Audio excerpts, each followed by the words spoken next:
Hello，大家好，今日咧就想俾少少嘅 tips 大家，因為大家4月中就考啦，咁希望幫到大家。今次條片會講 essay writing 同埋 unseen poetry 嘅。好，首先 essay writing 記得你嘅中心句要好清晰簡短少少 ，OK？ 就譬如好似呢度咁樣，呢句呢個問題係嚟自我哋 mock 嘅，係啦，咁就唔係 past paper 嘅。咁大家有興趣嘅話，都可以依家快啲去買我哋嘅mock卷，然之後去做啦，又或者讀我哋嘅 intensive course。First, the laboratory symbolizes the nature of rationality, opposed to Brody's proposed fantasticism. OK， 簡短一句，10隻字內講好多意思 ，rationality， 然之後 Brody's fictional world 全部講晒，一句搞掂。The set's liking for the laboratory tells us of the buzzing of their journey to rationality, the escapism from Brody's prophetic, fantastical narration over their individual lives。咁喺度全部一堆嘢，你見到用一啲係一句 complex sentence 嚟嘅，呢個 complex sentence 生住咗 which is 啦。The journey to rationality, which is the escapism from Brody's prophetic blah blah blah.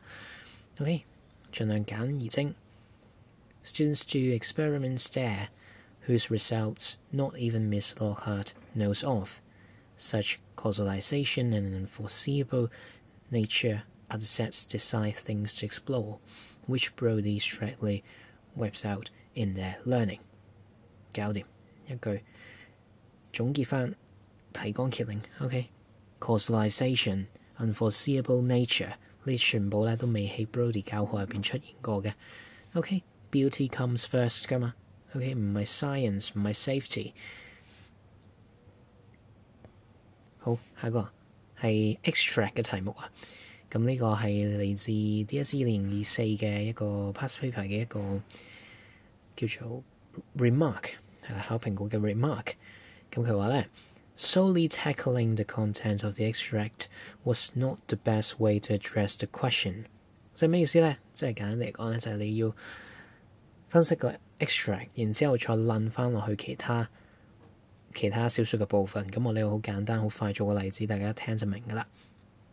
咁你嗰條題目咧係問點解佢要睇一啲 physical objects 嘅，然之後再講佢睇完嗰啲 physical objects， 咁同佢個感受有咩關係？同佢 emotional state 有咩關係咧？咁樣咁呢我間咗少少，鉛筆間住。My shabby hat too broad about the brim, and my low-heeled shoes fastened with single trap。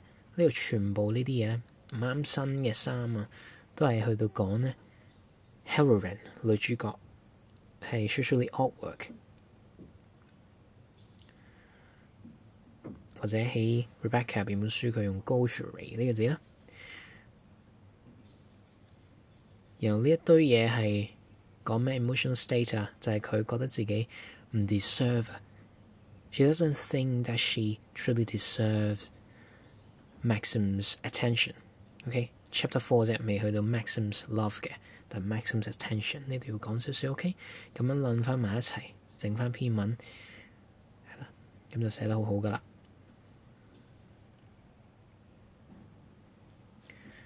下一 part unseen poetry 嗱，呢個真係冇得講噶啦。如果你本身冇睇開詩啦，又或者冇乜好受過好專業嘅訓練啦，好似我哋 intensive course 咁樣，我哋會有一系列嘅練習同大家一齊做，帶住大家做，然之後去到幫每一首詩去到自己做解釋、做注解咁樣。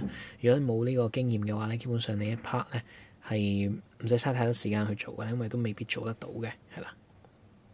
總之你憑感覺 by instinct， 你覺得係嗰度咁樣就做啦嚇。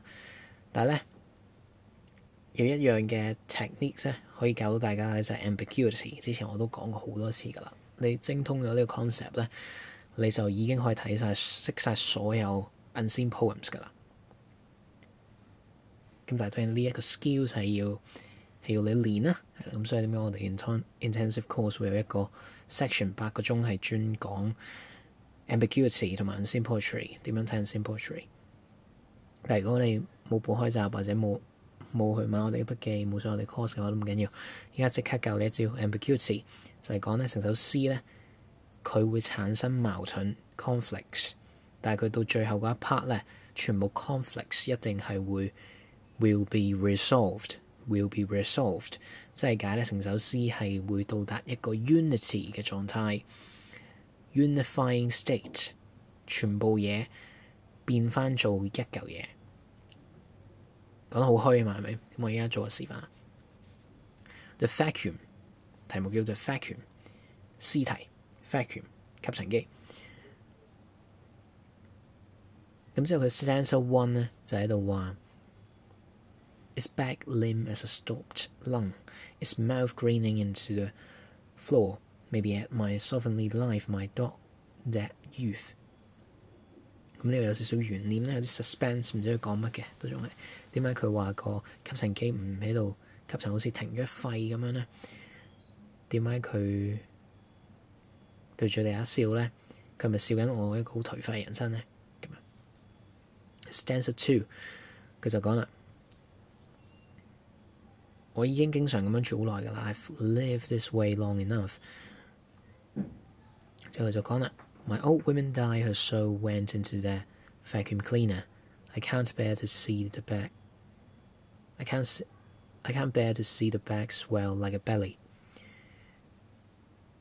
然之後後面有一堆好似比較動物性強嘅一啲嘢，比較 primitive 啲嘅。OK， primitive eating the dust and the woolen mice and begin to hound 狼叫嚎叫。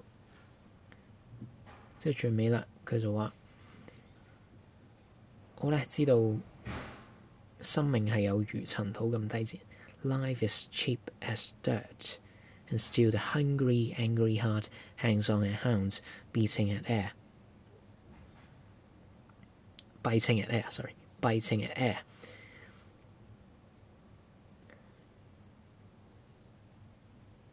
咁咧，首先我哋得到嘅資料就係、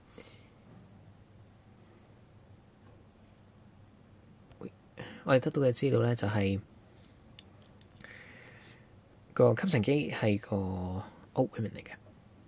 OK， 咁呢度你就推論得到 old women 咧應該就係 speaker。OK，speaker 唔係 poet，speaker 嘅老婆或者女朋友或者親戚一啲關係啦，總之有啲關係嘅。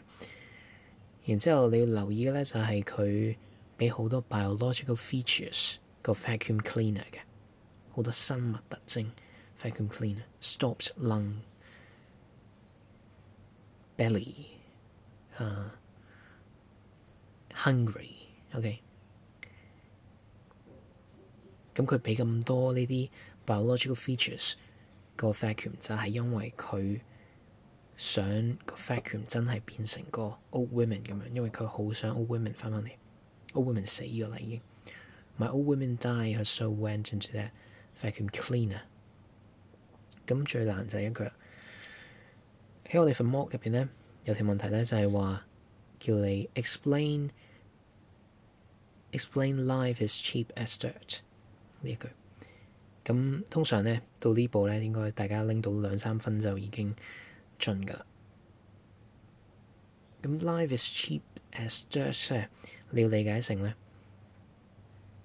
生命係好脆弱 fragile， 對應翻 old women 係已經死咗啦。同時間咧就係對應翻 old women 依家變成有吸塵機啊嘛，咁佢吸入啲塵，咪等同於佢吸入緊生命咯，即係代表佢而家係被 revived， 被重獲新生 revived。Life is cheap as dirt 係個 speaker dramatic speaker 對於生命嘅感嘆。第一個係因為佢唔想 old women 死嘛，咁但係 old women 死咗啦，咁所以生命咧好脆弱嘅。Life is fragile。第二個你要講到嘅咧就係點解要比喻成塵啦？因為吸塵機吸塵就有如 old women 吸緊一啲生命入去，重獲新生一樣。OK，